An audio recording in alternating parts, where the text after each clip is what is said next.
할렐루야. 오늘은 6월 19일 금요일 아침입니다. 같이 455장 주님의 마음을 본받는 자 찬양하고 같이 오늘 야고보서 말씀입니다. 말씀 나누도록 하겠습니다.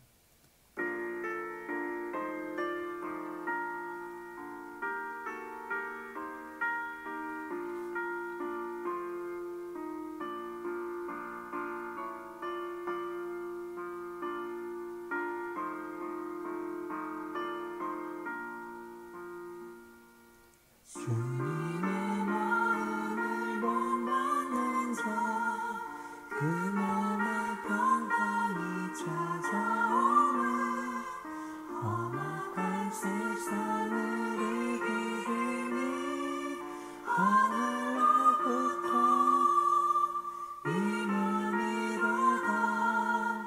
주님의 마음 본받아 살면서 그날까지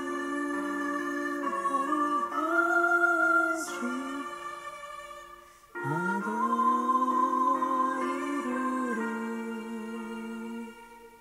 주곳은 내 눈에 안 보이며 그 음성 내 귀에 안 들려도 내 영혼 날마다 주를 만나 신령한 말씀 늘 배우도다.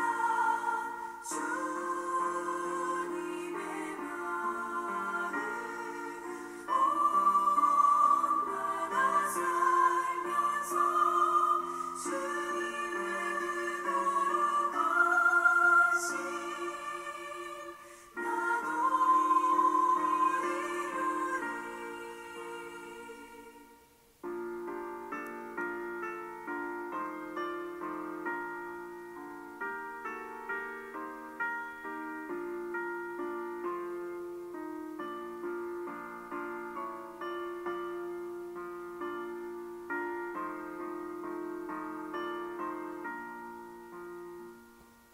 가는 길 거치고 험하여도 내 맘에 불편이 없어지는 십자가 고난을 이겨내신 주님의 마음 본받음이라.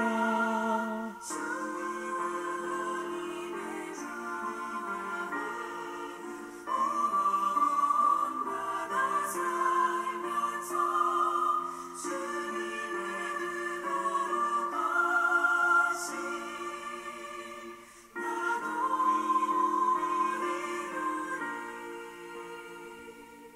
주 예수 세상에 다시 오시 그날의 보석도 변화하여 주님의 빛나는 그 형상을 다 함께 보며 주 찬양하리. 주님의 본받아 살면서 주님을 그토록 하신 나도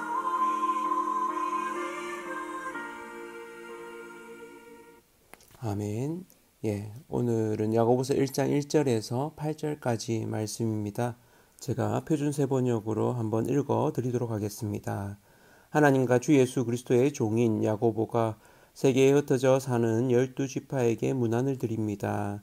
나의 형제자매 여러분, 여러 가지 시험에 빠질 때에 그것을 더할 나위 없는 기쁨으로 생각하십시오.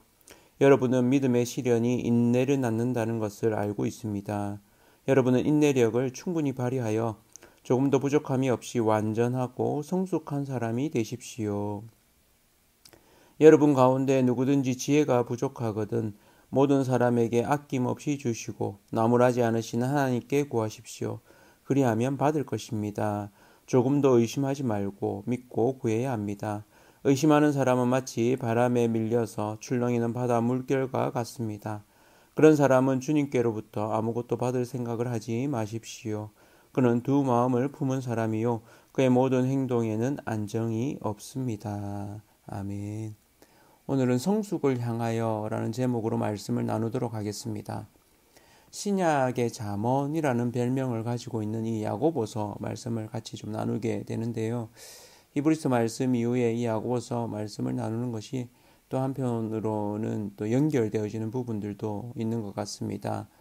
믿음의 삶, 히브리서를 통해서 또 유대계 그리스도인들에 대해서 믿음으로 삶을 보여라 하는 이야기가 마찬가지로 야고보서에서도 행함으로 드러나는 믿음이 산 믿음이다 하는 어떤 큰 주제를 이야기하고 있죠. 이런 질문을 한번 던지면서 시작해 볼까 합니다. 여러분은 자라가고 있다는 걸 언제 느끼십니까? 뭐 스스로의 자라감일 수도 있고, 뭐 자녀나 또 다른 사람이 많이 자랐네 하는 걸 느끼는 때도 있을 것입니다. 그런 자라감을 느끼는 거, 뭐 변화를 볼 때 그렇죠. 키가 컸다는 것이 확연히 느껴질 때, 그럴 때 우리는 많이 자랐구나 하는 걸 느낍니다. 그런 부분뿐만 아니라 어떤 정서적인 부분이나 인격적인 성품적인 부분이 자라간다고 하는 것은 반응이 달라질 때 느낍니다. 그래서 예전에는 뭐 화를 버럭 낸다든지 짜증을 낸다든지 그랬던 반응이 훨씬 부드럽고 또 여유 있게 그렇게 반응할 때 저 친구 달라졌네 이렇게 좀 반응하게 되죠. 그래서 스스로도 그런 것이 깨달아질 때가 있습니다. 예전 같았으면 내가 이렇게 이런 상황에서는 쉽게 짜증을 내거나 화를 냈을 텐데 지금은 그렇지 않다라든지 또 다른 이가 이렇게 이야기해 주기도 하죠. 바뀌었어.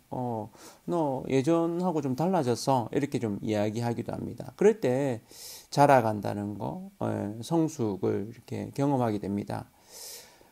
저자를 예수님의 형제 야고보, 의인 야고보라고도 하는데요. 이 야고보에 보면 이 야고보도 참 큰 변화를 겪었던 사람입니다.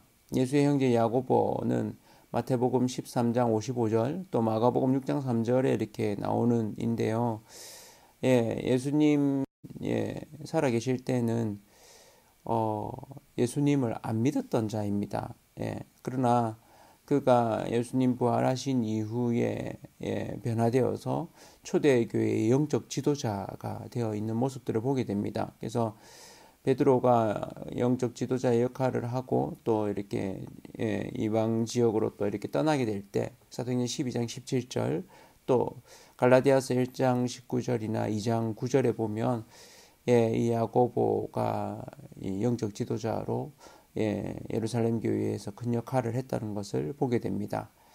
그 야고보가 쓴 이 편지 한편으로는 산상순의 가르침과도 굉장히 연결되어 있고 또 아주 실제적인 그런 이야기들이 있습니다. 그래서 우리의 신앙이 얼마나 믿음으로 살고 있는가 하는 부분에 있어서 자신을 좀 돌아볼 수 있는, 그리고 여기에는 명령어가 참 많습니다. 그래서 거의 전체 구절 중에 반 정도가 명령에 대한 부분들이 되어 있을 만큼 이렇게 많은 구절들이 구체적인 행동을 촉구하는 부분들로 담겨 있습니다. 그래서 야고보서 말씀을 묵상하면 우리의 삶을 돌아보게 되고 훨씬 실천적으로 행동하게 되는 그런 부분들을 가지고 있죠.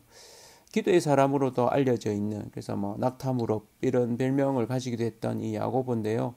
오늘 성숙을 향하여, 결국 우리의 신앙은 성숙을 향하여 가는 것이라는 생각을 해보게 됩니다. 이 성숙이라는 것은 다른 말로 하면 거룩이죠. 하나님과 더 깊이 교제하고 하나님을 닮아가는 부분들이 되어지는 것입니다. 이 성숙을 향하여 가는 데 있어서 오늘 두 가지 정도를 좀 같이 보고자 합니다. 첫 번째는 이 성숙이 이루어지는 것, 시험 가운데 인내를 통해서 이루어진다는 것입니다. 그래서 우리의 성숙, 결국 이 시험, 템테이션이 아닙니다. 테스트이고 트라이얼로 이렇게 NIV에는 나와 있는데, 이런 테스트, 시험 가운데서 오히려 그런 시험을 기쁘게 여기라고 이야기합니다. 왜 그렇습니까? 여러분 뭐 시험이 기쁘십니까? 그렇게 잘 안 여겨지죠.